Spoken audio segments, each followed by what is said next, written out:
Olá, eu sou Chayane Carvalho e hoje receberemos em nosso estúdio os alunos do curso de Ciências Biológicas do segundo período da Faculdade Unifem. A entrevista de hoje tem por finalidade divulgar as arboviroses. E você aí, você sabe o que é arbovirose?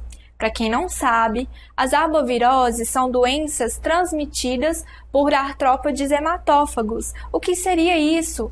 São animais que sugam sangue, não só dos seres humanos, mas de outros animais, como, por exemplo, carrapatos, mosquitos, entre outros. Hoje, aqui no nosso estúdio, a gente vai receber a Vitória, que é estudante do curso de Ciências Biológicas do segundo período. Ela vai falar para a gente um pouquinho aí da febre de Mayaro, que embora não seja tão conhecida, é uma doença que acomete pessoas que nem sabem da sua existência. Obrigada pelo convite, Chayane. É um prazer estar aqui hoje.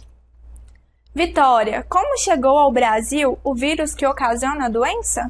Bom, a doença teve seu primeiro caso relatado em 1954, em Trinidad e Tobago. Só em 1955 ele foi isolado pela primeira vez no Brasil, em uma comunidade rural do estado do Pará. Qual o vetor transmissor do vírus? Tem como principal vetor, dentre os demais, o Haemococcus vaginosis. É um animal silvestre com hábitos diurnos e que é encontrado na maioria das vezes em copas de árvores, sendo denominado assim a crodendrófilo. Vitória, quais são os sintomas dessa doença? A doença demora de 1 a 3 dias para se manifestar. Após esse período, a sintomatologia clínica da doença resulta em febre aguda, que dura em média de 3 a 5 dias, artrite, que é a inflamação nas articulações, fotofobia, que é a sensibilidade à luz, artralgia intensa, que já é as dores fortes nas articulações, e exantemas do tipo maculopapular.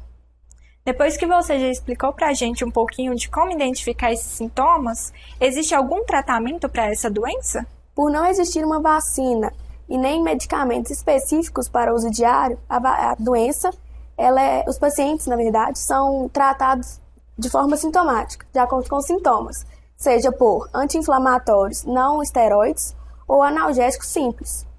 Para finalizar o nosso bloco de agora, eu gostaria de saber qual é a forma de prevenção existente para essa doença.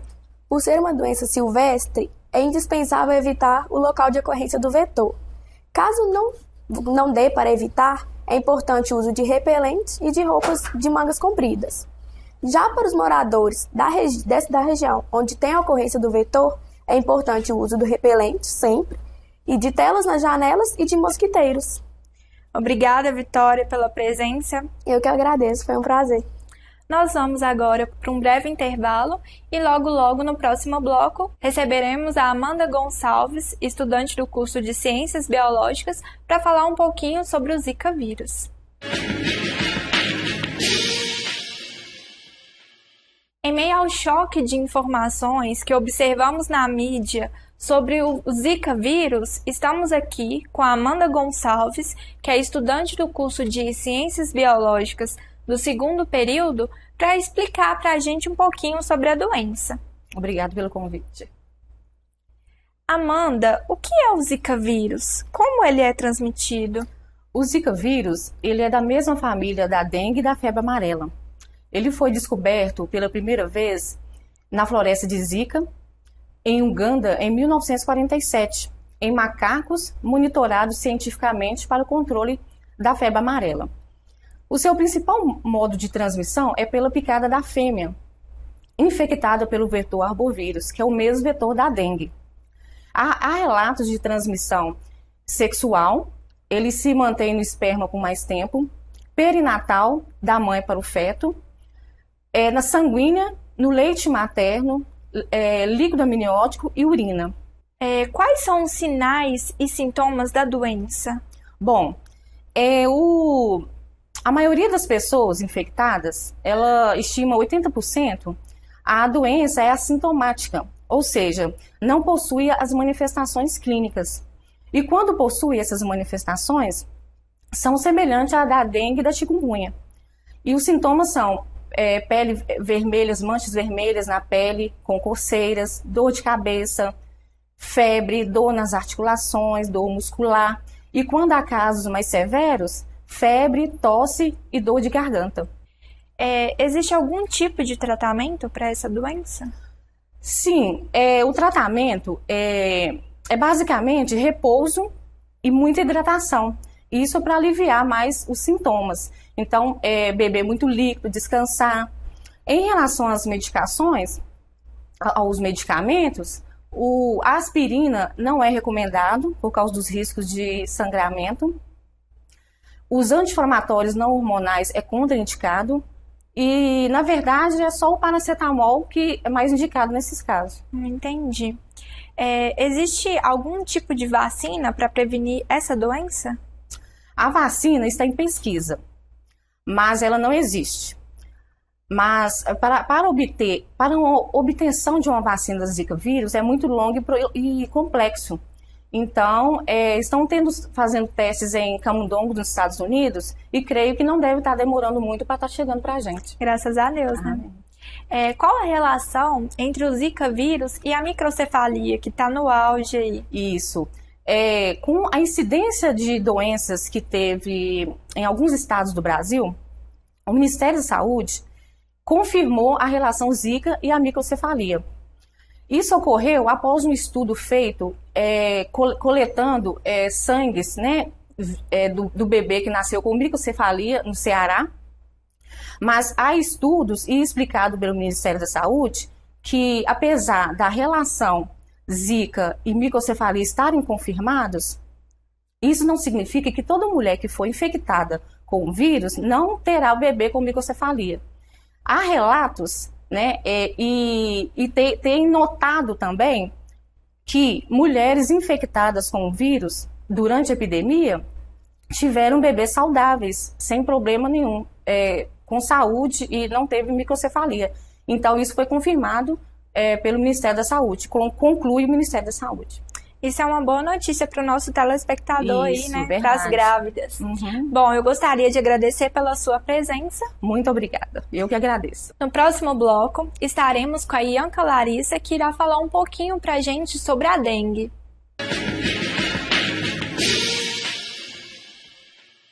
Olá, estamos aqui com a Ianca Larissa, que é estudante do curso de Ciências Biológicas do segundo período da Faculdade Unifem. Vamos falar um pouquinho sobre a dengue, que é uma arbovirose que vem ganhando destaque aí nos últimos tempos. É uma doença que pode ser fatal e que, portanto, exige alguns cuidados necessários aí, tanto para a prevenção quanto para o combate ao mosquito transmissor. Olá, Ianca. Olá, obrigada pelo convite, Chayane. Tudo bem? Tudo bem. Ianca, você pode nos dizer o que é a dengue? A dengue é uma arbovirose transmitida pela picada da fêmea do mosquito Aedes aegypti, que é o seu principal vetor, e que está com uma grande incidência agora nos últimos tempos, principalmente nas áreas tropicais e subtropicais do planeta. Quais são os sintomas principais dessa doença? Bom, os seus principais sintomas geralmente são a febre alta, geralmente tem-se um início súbito, dores de cabeça, dores nas articulações, dores musculares, dores atrás dos olhos, pode surgir também náuseas, vômitos e pequenas manchas avermelhadas sobre a pele também. Na dengue hemorrágica, que é um dos quadros mais agravantes da doença, pode surgir também hemorragias na gengiva e também hemorragias nasais e fortes dores abdominais. Entendi. E por que a dengue ela pode levar à morte? Bom, existem várias formas de responder essa pergunta. Uma delas é pelo fato da pessoa infectada não receber o tratamento adequado. Pode ser também por acharem que a doença não contraindo a doença, não há o risco de morte. E também pelo fato da doença de ter tido um diagnóstico errado. Pelo fato dela ser facilmente confundida com outras doenças. Pode levar à morte também pelos distúrbios circulatórios que é ocasionado pela dengue hemorrágica, que pode levar o indivíduo à morte dentro de 12 a 24 horas, que é um prazo aí muito curto, né? E também pode ser pelo fato da queda da pressão arterial, ocasionando a queda da pressão arterial e a falência circulatória. pelo fato da dengue hemorrágica. Existem vacinas contra essa doença? Olha, tem uma vacina que foi aprovada pela Anvisa no dia 28/12/2015. Essa doença ela foi aprovada e registrada já. Só que, porém, ela está com um custo ainda um pouco elevado. As autoridades ainda estão tentando colocar ela no mercado, colocar ela na campanha de vacinação, né, nacional. Só que, porém, o custo dela é muito alto. São necessários 3 doses da vacina para ela ter a sua eficácia e cada dose custa aproximadamente R$80. Então, é um custo bastante elevado. E a eficácia da vacina ainda não é considerada muito alta. Ela até hoje está com eficácia de 65,6% apenas, em comparação com outras vacinas que pode chegar até a 98% de eficácia, então ainda é muito baixa. Mas tem essa vacina aí no mercado, que é a Dengvaxia, mas ela ainda está com um custo ainda elevado para a população. Como que é realizada a forma aí de prevenção dessa doença? A população, ela está tomando os devidos cuidados que são necessários? A prevenção da doença é não deixar água acumulada, principalmente em vasos de plantas, lavar bem vasilhas de cachorro. Se caso for armazenar garrafas, deixar elas sempre de boca virada, tudo para evitar mesmo o acúmulo de água. Também deixar sacos de lixo bem tampados, bem fechados, não jogar lixo em terrenos baldios. E em relação se a população está tomando os seus devidos cuidados, olhando por base da alta incidência da doença nos últimos anos, não pode se dizer que a população está tomando os seus devidos cuidados. Ainda é necessário uma conscientização bem grande da população para que consiga, sim, irradiar a doença. Mas ainda tem um longo caminho ainda pela frente. Muito obrigada, Ianca, pela sua participação aqui no nosso programa. Muito obrigada, Chayane. Bom, e no próximo bloco estaremos aí com o Augusto Lourenço, que vai falar um pouquinho aí pra gente sobre a chikungunya. Voltando do nosso intervalo, vamos agora retratar um pouco sobre a chikungunya. Aposto que você aí de casa já deve ter ouvido falar sobre essa doença. Para esclarecer as dúvidas existentes a respeito da mesma, convidamos o Augusto Lourenço, estudante do curso de Ciências Biológicas do 2º período da Faculdade Unifem. Tudo bem, Augusto? Tudo bem, Chayane. Augusto, como que a gente pode diferenciar a chikungunya da dengue e do zika vírus? A chikungunya ela tem uma característica porque as febres são muito altas e as dores se caracterizam nas articulações. Já na dengue, as dores são mais musculares e na zika a febre é mais baixa e as dores são menores. Quais são os principais sintomas da chikungunya? Como eu falei, os principais sintomas são dores nas articulações, principalmente de pés e mãos. Ela causa dor de cabeça, manchas vermelhas sobre o corpo e febre acima de 39 graus Celsius. Existe algum tipo de vacina para essa doença? Não, ainda não temos vacina para o tratamento da doença, mas temos já vacinas em estudo para que possam estar sendo avaliadas, né? E que sejam realizados mais estudos, né? Porque nós precisamos disso. Quais os mosquitos que transmitem a chikungunya e como que é possível para a população conseguir diferenciá-los?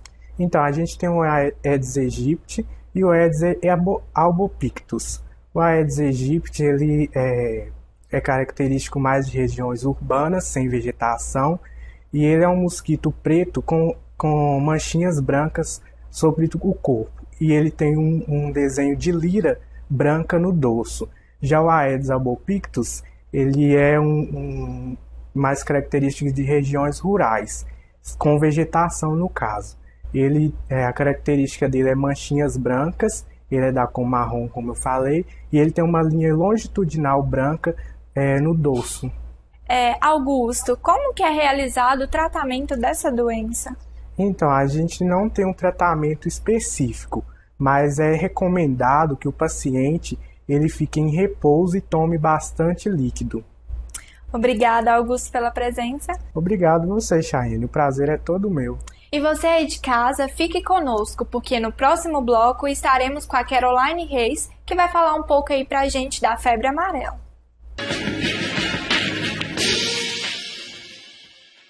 Estamos de volta do nosso intervalo e nesse bloco abordaremos sobre a febre amarela. A febre amarela, para quem não conhece, é uma doença fatal que vem acometendo muitas pessoas neste ano, com destaque para os países Angola e Congo, que apresentaram a epidemia da doença. Portanto, para entendermos o mecanismo dessa doença, convidamos Caroline Reis, que é estudante de Ciências Biológicas do segundo período da Faculdade Unifem. Olá, Caroline, tudo bem? Oi, Chayane, tudo bem? Obrigada pelo convite. Caroline, como é transmitida a febre amarela e quais são os seus principais sintomas? A febre amarela é uma doença transmitida através da picada do mosquito Aedes aegypti. Nas suas fases mais leves e moderadas, tem sintomas como dores no corpo, dores de cabeça e vômito. Nas fases mais graves, a gente observa casos de hemorragia. As suas fases mais graves, elas são menos comuns, elas são atingidas a partir do quinto ao sexto dia que a pessoa está infectada e pode levar a óbito. E existem tratamentos para essa doença? E se sim, qual que é a forma? Não existe tratamento específico para a doença atualmente. O mais recomendado é que a pessoa se vacine no tempo correto, que é de 10 em 10 anos. No caso de a pessoa já estar infectada, recomenda-se que ela ingira bastante líquidos, mantenha repouso e procure posto de atendimento o mais rápido possível. Quais são os estágios da doença? Tem como você falar para a gente um pouquinho sobre cada um deles? A doença ela é dividida em 2 estágios, o estágio de infecção e o estágio de intoxicação. O estágio de infecção ele apresenta sintomas como febre, dores no corpo e dores de cabeça. Esses sintomas eles apresentam nos primeiros dias, do 1º ao 4º dia de infecção. A partir desse dia, como no 5º e no 6º, a gente observa o estágio de intoxicação, que são as hemorragias e que pode levar o paciente a óbito.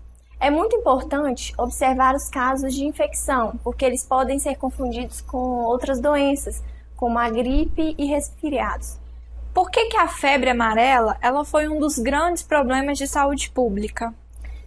Antigamente, quando a doença chegou ao Brasil, não era desconhecido o que causava a epidemia, qual era o transmissor, então houve um descontrole muito grande da saúde pública. Hoje em dia já é mais controlado, porque a gente conhece o vetor, sabe, que é o Aedes aegypti, como controlar, que é eliminando os focos de água, então hoje já tem um controle maior. Por que as medidas de prevenção elas são tão importantes para essa doença? Justamente para prevenir a epidemia, né? Controlar os índices de mortalidade, por exemplo, e controlar também a proliferação do mosquito, que está causando aí também a dengue, a chikungunya e o zika vírus. Chegamos ao final do nosso programa Biofem. Recebemos os alunos da Unifem do segundo período, que tiraram todas as nossas dúvidas sobre as arboviroses. Obrigado e até a próxima!